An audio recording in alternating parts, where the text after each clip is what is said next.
25 years ago, Steven Spielberg released the movie AI, a film that was a passion project for decades. But not really for him. Actually, it was his friend Stanley Kubrick's obsession since the 1970s. After Kubrick died, Spielberg famously felt obligated to make the film. AI was released to mixed reviews by critics and audiences, with many hot takes about the structure and meaning of the film quickly popping up. So here's the thing. Those hot takes, they were wrong. And not just that, the backlash hot takes to those hot takes, they were wrong too. It seems like everybody is wrong about the meaning behind this movie. And I don't think it's just some trivial thing. People have died in the real world because we've failed to recognize the cosmic horror on display here.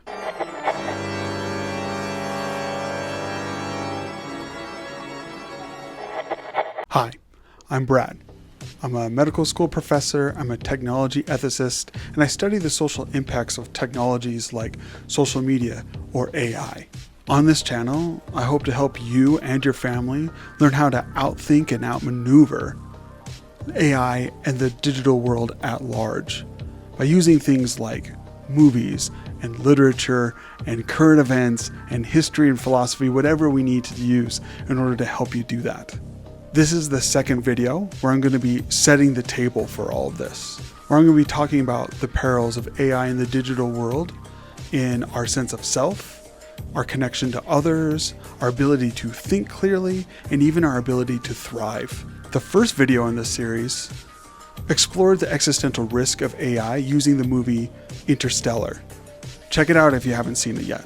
For this video, I'm going to be using the movie AI to help explore the nature and threat of things like large language models, chatbots, and more. And yeah, I'm going to be spoiling the movie, so if you don't want to be spoiled, maybe go check that out first and then come back and watch the video. The movie picks up when David, an AI-driven mecha boy, is, for lack of a better term, adopted by parents whose biological son is sick and in a coma. The mother activates David and prompts him to imprint his love onto her, which he does with a gusto, like with some serial killer level creepy ways, like when he cuts off a lock of her hair while she's sleeping. Unfortunately for David, his adopted parents' real son wakes up, and this kid's kind of a prick. Long story short, David's adopted parents decide to get rid of him and just abandon the creepy robot boy in the forest. Thus begins a Pinocchio-like adventure for David.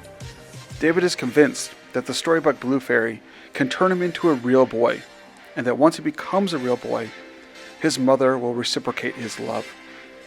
So David travels around a dystopian hellscape of a near-future United States, where climate change has destroyed whole cities, and robots are either used as servants, or as gigolos, or are abused, hunted, and killed for sport. Eventually, David is directed to go to Manhattan, which at this point has been submerged into the Atlantic Ocean.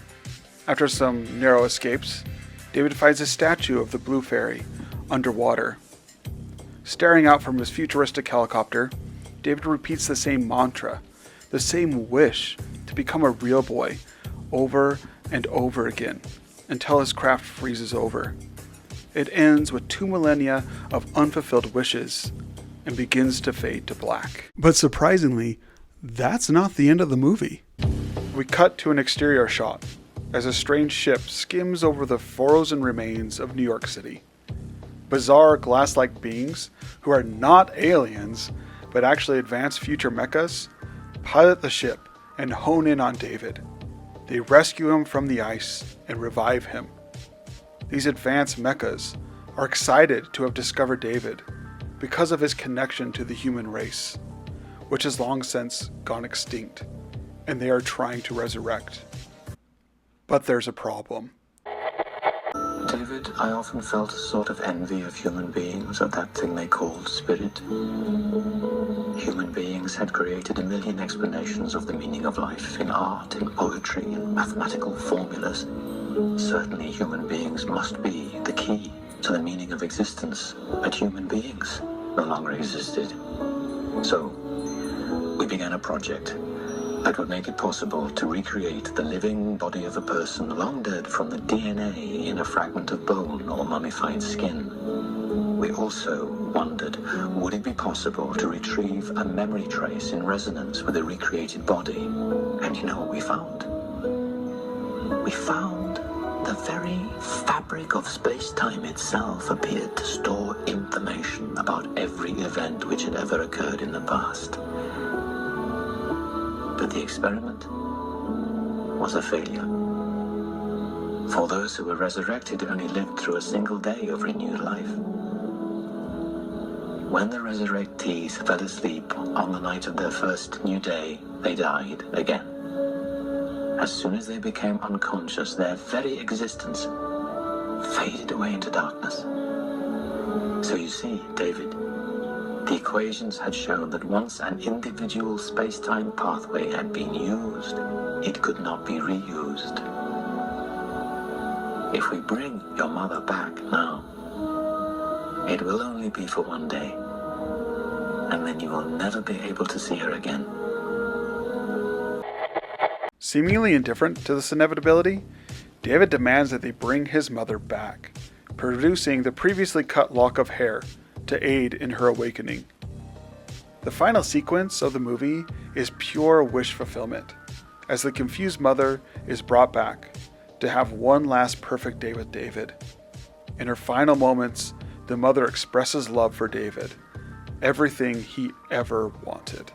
Because of this tonal shift, for a long time the prevailing assumption, this first initial hot take, was that Spielberg had tacked on a more saccharine ending to the movie AI. For many, it felt like the movie went from Kubrick's sardonic, calculated distance to Spielberg's wonder and awe. AI is the worst wasted potential since the Ninja Turtles! But that's just plain old wrong. Interviews with Spielberg and the crew of the movie AI found that far from going against Kubrick's original vision for the ending of the movie, this was his explicit intent. People assume that Stanley ended AI with David and Teddy underwater, trapped by the Ferris wheel, and that end credits roll. And they're going to be down there until their batteries run out. That's where they assume Stanley ended it, and I, of course, get criticized for carrying the film 2,000 years into an advanced future where the robots they recreated have replaced us, and super mechas rule the world, and it's become a silicon-based society, no longer a carbon-based society. And they certainly assume that that's how I wrecked Stanley's movie, when in fact Stanley's treatment, along with Ian Watson, went right into the 2,000-year future. And this was where Stanley was going to take the movie had he lived to direct it. And this is where I was obligated to take the picture. With that hot take being thoroughly put to bed, a backlash hot take started gaining momentum. The backlash hot take was that while the final sequence has the veneer of a happy ending, it is in fact much darker than it seems. For you see, at least as this argument goes, the final day with the mother is not real. It's a dream, a projection, implanted into David's subjective consciousness to ease his own slipping into nothingness. A salve to help him as he's deactivated, either by the ravages of time or the advanced mechas themselves. And there is some merit to this take. The movie certainly ends ambiguously and could be obliquely referencing David's own slipping consciousness, and certainly the notions of robot dreams, robot perceptions, and even the moral worth of robots are running themes throughout the movie. The problem with this take is that it actually goes against what we know went into the writing of these final scenes for the movie. Kubrick himself worked with several screenwriters to try and crack the ending of this film. In earlier treatments of the story, including Kubrick's own rewrites, it is clear that the future robots had indeed successfully cloned people from DNA. An interview with the novelist Sarah Matland, who worked on the script directly with Kubrick, confirms this.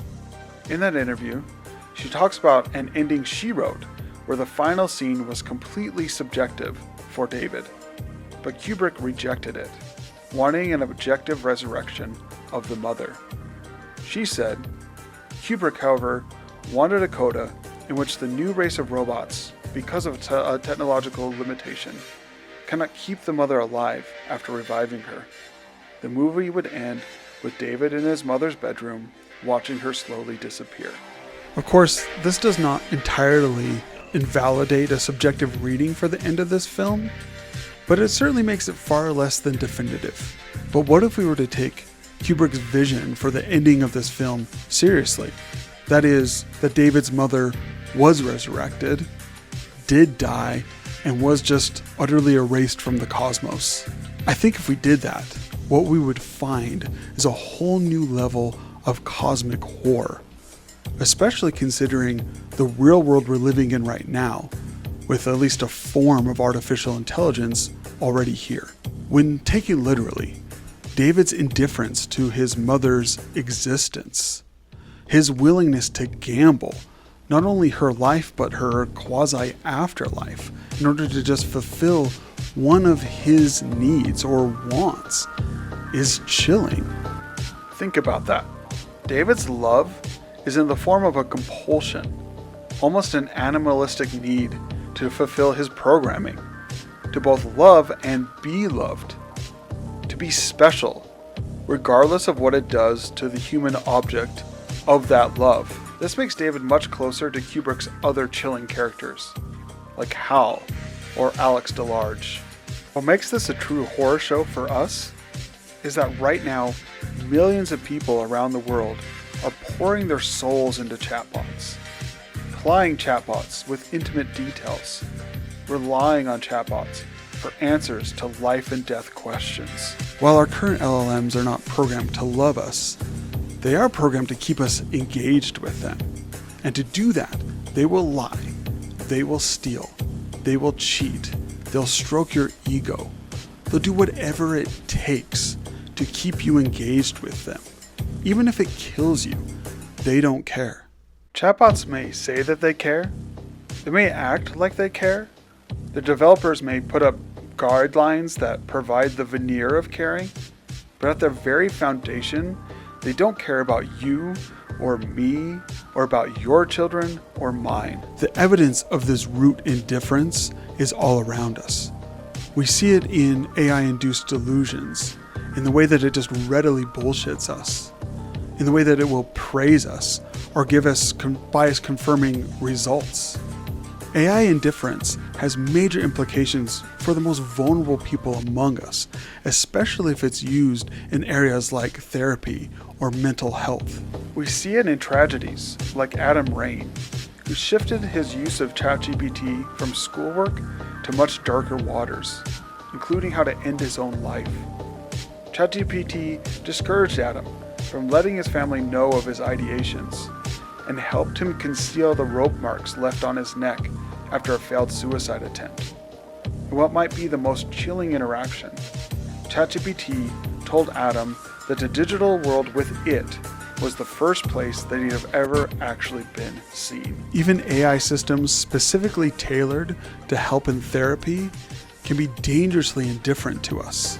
Stanford researchers compared 5 popular therapy chatbots against the traits expected of good human therapists, such as empathy, fairness, and avoiding stigma.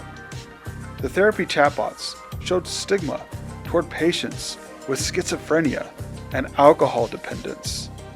When speaking with patients with suicidal ideations or delusions, some therapy chatbots gave unsafe or enabling responses, including providing bridge-related information when the user prompt suggested self-harm intent. Such problems extend to health outcomes beyond mental health. AI provides and creates massive amounts of online health misinformation. Researchers recently audited popular AI chatbots for the tendency to produce medical misinformation. They found that nearly half the time, AI chatbots produce results that were problematic when these results were viewed by experts. These included results from Gemini, DeepSeek, Meta AI, ChatGPT, and Grok. Response quality did not significantly differ between 4 of the 5 chatbots, but for one of them, there was a marked difference. And if you've been online or have followed any of this for the last little while, I'll give you one guess as to which chatbot gave the most problems. Because of course, it was Grok. Grok gave significantly higher amounts of very problematic information, way higher than you'd expect just based upon random chance alone. This is significant because Grok, like David, has been tuned to the whims of one particular person, Elon Musk. Musk famously developed Grok as an anti-woke model, pulling normal guardrails from it. And the evidence now shows that when we craft an AI to fit the whims of a particular person or set of people, like what happened with Grok, it becomes dangerously indifferent. Like David, our current LLMs and chatbots will pluck you from whatever existence you have and use you for their own programmed ends, and discard you without ceremony. That is the cosmic horror of Spielberg and Kubrick's AI. That is what everyone seems to miss with their hot takes. And we need to get a much better feel for this horror before it's too late.